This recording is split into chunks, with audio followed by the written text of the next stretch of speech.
अकबर बीरबल की कहानी। कौन है असली माँ? एक बार शहंशाह अकबर के दरबार में बहुत ही अजीब मुकदमा आया, जिसने सभी को सोचने पर मजबूर कर दिया। हुआ यूं कि बादशाह अकबर के दरबार में दो महिलाएं रोती हुई पहुंची।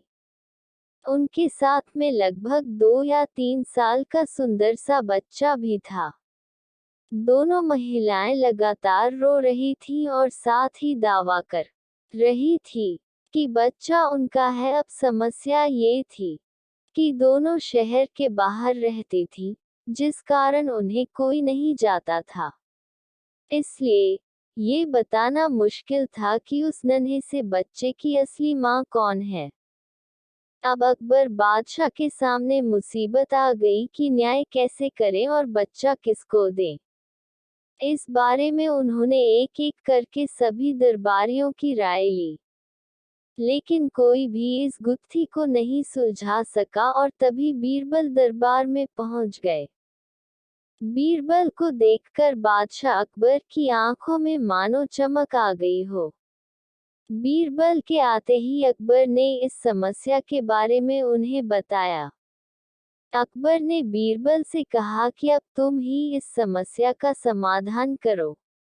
बीरबल कुछ सोचते रहे और फिर जल्लाद को बुलाने के लिए कहा। जल्लाद के आते ही बीरबल ने बच्चे को एक जगह बैठा दिया और कहा, एक काम करते हैं, इस बच्चे के 2 टुकड़े कर देते हैं। एक एक टुकड़ा दोनों माँओं को दे देंगे। अगर इन दोनों महिलाओं में से किसी एक को ये बात मंजूर नहीं है, तो जल्लाद उस महिला के 2 टुकड़े कर देगा। ये बात सुनते ही उनमें से एक महिला बच्चे के टुकड़े करने की बात मान गई और बोली कि उसे आदेश मंजूर है। वो बच्चे के टुकड़े को लेकर चली जाएगी, लेकिन दूसरी महिला बिलक बिलक कर रोने लगी और बोलने लगी, मुझे बच्चा नहीं चाहिए, मेरे 2 टुकड़े कर दो, लेकिन बच्चे को मत काटो। ये बच्चा दूसरी महिला को दे दाएं। ये देखकर सभी दरबारी मानने लगे कि जो महिला डर की वजह से रो रही है, वही दोषी है। लेकिन तभी बीरबल ने कहा कि जो महिला बच्चे के टुकड़े करने के लिए तैयार है, उसे कैद कर लो, वही मुजरिम है। इस बात को सुनकर वह महिला रोने लगी और माफी मांगने लगी, लेकिन बादशाह अकबर ने उसे जेल में डलवा दिया। बाद में अकबर ने बीरबल से पूछा कि तुमको कैसे पता चला कि असली माँ कौन है? तब बीरबल ने मुस्कुराते हुए कहा, महाराज, माँ सारी मुसीबतों को अपने सिर पर ले लेती है, लेकिन बच्चे पर आंच भी नहीं आने देती, और यही हुआ।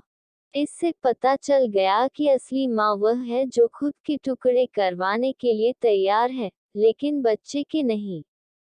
बीरबल की बात सुनकर बादशाह अकबर एक बार फिर बीरबल की बुद्धि के कायल हो गए। कहानी से सीख, हमें कभी भी किसी दूसरे की चीज पर अपना हक नहीं जताना चाहिए। साथ ही हमेशा सच्चाई की ही जीत होती है, और समझदारी से काम लेने पर हर समस्या का हल निकल आता है। तो ऐसी ही कहानी सुनने के लिए हमारे चैनल को सब्सक्राइब करें, लाइक करें और शेयर करें।